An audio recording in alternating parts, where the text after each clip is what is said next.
ಎಲ್ಲರಿಗೂ ನಮಸ್ಕಾರ. ಸುಂದರ್ ಕೃಷ್ಣ ಅರಸ್ ಅವರು ಹುಟ್ಟಿದ ದಿನಾಂಕ ಬಂದು ಜನವರಿ 1, 1941. ಚಲನಚಿತ್ರ ನಟ, ನಿರ್ಮಾಪಕ ಹಾಗೆ ನಿರ್ದೇಶಕರಾಗಿ ಕೆಲಸ ಮಾಡಿದ್ದಾರೆ. ನಕಾರಾತ್ಮಕ ಪಾತ್ರಗಳಲ್ಲಿ ಹೆಸರುವಾಸಿಯಾಗಿದ್ದರು. ನವೆಂಬರ್ 8, 1993ರಲ್ಲಿ ನಿಧನರಾದರು. ಆಗ ಅವರಿಗೆ ವಯಸ್ಸು 52. ದಕ್ಷಿಣ ಭಾರತದ ಭಾಷೆಯ ಚಲನಚಿತ್ರಗಳಲ್ಲಿ ಡಬ್ಬಿಂಗ್ ಕಲಾವಿದರಾಗಿಯೂ ಹಲವು ನಟರಿಗೆ ಧ್ವನಿ ನೀಡಿದ್ದಾರೆ. ನಟರಾಗಿ ಸುಂದರ್ ಕೃಷ್ಣ ಅರಸ್ ಅವರ ಗಮನಾರ್ಹ ಚಲನಚಿತ್ರಗಳೆಂದರೆ ತಂಗ್ಯಾ ಬಾಳ್ಯ, ಹೃದಯ ಹಾಡಿತು, ಹೆಂಡ್ತಿಗೇಳ್ಬೇಡಿ ಅಂತ.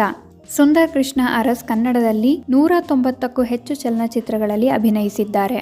ಸೂಪರ್ ನೋವಾ 459 ಎಂಬ ಹದಿಹರೆಯದ ಸಾಹಸ ಚಲನಚಿತ್ರವನ್ನು ಸಹ ನಿರ್ದೇಶಿಸಿದರು. ಇದು ಅವರ ಕೊನೆಯ ನಟನೆಯಾಗಿದೆ. ತುಂಬಾ ಚಿಕ್ಕ ಬದುಕಿನಲ್ಲಿ ದೊಡ್ಡ ಹೆಸರು ಮಾಡಿದ ಖಳನಟ ಸುಂದರ್ ಕೃಷ್ಣ ಅರಸ್ ತಮ್ಮ ಸಂಭಾಷಣಾ ಶೈಲಿ, ಧ್ವನಿ ಸಿನಿಪ್ರಿಯರಿಗೆ ತುಂಬಾ ಇಷ್ಟವಾಗಿತ್ತು. ಕನ್ನಡದ ಹಲವಾರು ಚಿತ್ರಗಳಲ್ಲಿ ನಟಿಸಿದ ಖಳನಟ ಸುಂದರ್ ಕೃಷ್ಣ ಅರಸ್ ಇಬ್ಬನಿ ಕರಗಿತು, ಧರ್ಮಯುದ್ಧ ಹೀಗೆ ಹಲವಾರು ಹಿಟ್ ಸಿನಿಮಾಗಳಲ್ಲಿ ನಟಿಸಿ ದೊಡ್ಡ ಮಟ್ಟದ ಖ್ಯಾತಿ ಗಳಿಸಿದ್ದರು.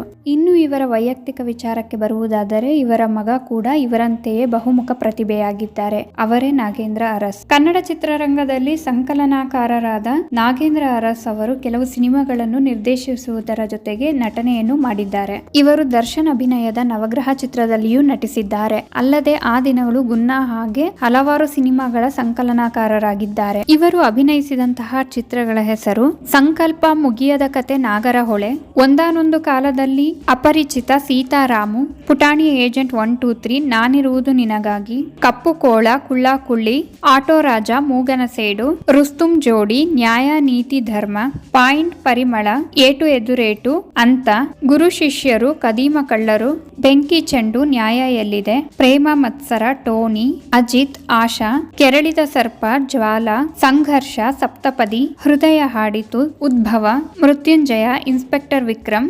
ಮಾತೃವಾತ್ಸಲ್ಯ, ಸಂಯುಕ್ತ, ನಂಜುಂಡಿ ಕಲ್ಯಾಣ, ಅತಿರಥ ಮಹಾರಥ, ಹುಲಿ ಹೆಬ್ಬುಲಿ, ಅಗ್ನಿ ಪರೀಕ್ಷೆ, ಅರುಣರಾಗ, ಗಂಡು ಬೇರುಂಡ, ಹುಲಿ ಹೆಜ್ಜೆ, ಬ್ಯಾಂಕರ್ ಮಾರ್ಗಯ್ಯ, ಗೆದ್ದ ಮಗ, ಧರ್ಮಯುದ್ಧ, ಇಬ್ಬನಿ ಕರಗಿತು, ಗೆಲುವು ನನ್ನದೇ ಇನ್ನು ಮುಂತಾದ ಚಲನಚಿತ್ರಗಳಲ್ಲಿ ಅಭಿನಯಿಸಿದ್ದಾರೆ.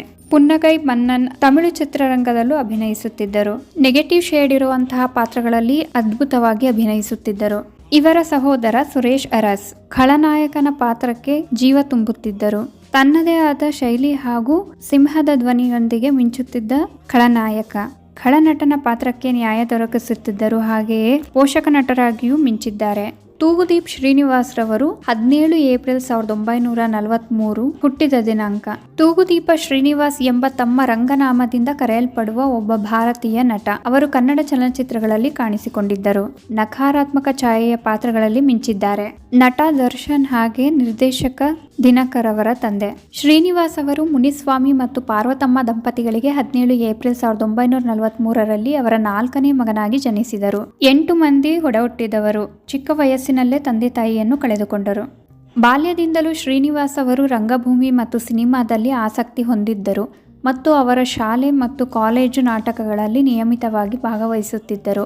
ಈ ಒಂದು ನಾಟಕದ ಸಮಯದಲ್ಲಿ ಅವರು ಮತ್ತೊಬ್ಬ ರಂಗಭೂಮಿ ಕಲಾವಿದ MP ಶಂಕರ್ ಅವರ ಕಣ್ಣಿಗೆ ಬಿದ್ದರು. ನಂತರ ಅವರು ಅನೇಕ ಕನ್ನಡ ಚಲನಚಿತ್ರಗಳಲ್ಲಿ ನಟಿಸಿದರು. ಶ್ರೀನಿವಾಸ್ ನಂತರ ಶಂಕರ್ ಶಿಬಿರದ ನಿಯಮಿತ ಸದಸ್ಯರಾದರು ಮತ್ತು ಮೈಸೂರಿನ ಸೇಂಟ್ ಫಿಲೋಮಿನಾ ಕಾಲೇಜಿನಿಂದ ವಿಜ್ಞಾನ ಪದವಿಯನ್ನು ಮುಂದುವರಿಸುವ ಸಮಯದಲ್ಲಿ ಅವರ ಶಿಕ್ಷಣವನ್ನು ನಿಲ್ಲಿಸಬೇಕಾಯಿತು.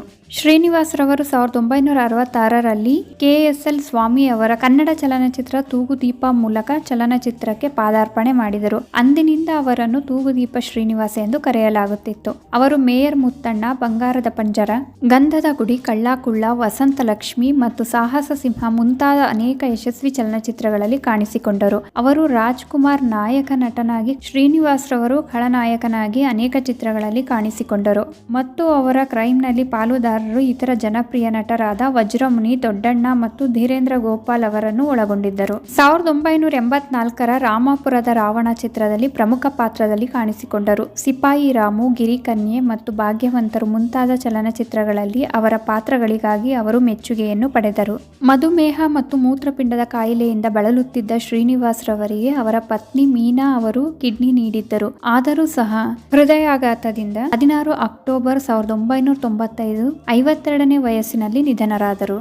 ನಟ ಸುಂದರ್ ಕೃಷ್ಣ ಅರಸ್ ಹಾಗೂ ತೂಗುದೀಪ ಶ್ರೀನಿವಾಸ್ ರವರ ಅವರ ಇಷ್ಟು ಮಾಹಿತಿಗಳನ್ನು ತಿಳಿಸ್ತಾ ನಾನು ಈ ವಿಡಿಯೋನ ಇಲ್ಲಿಗೆ ಎಂಡ್ ಮಾಡ್ತಾ ಇದ್ದೀನಿ.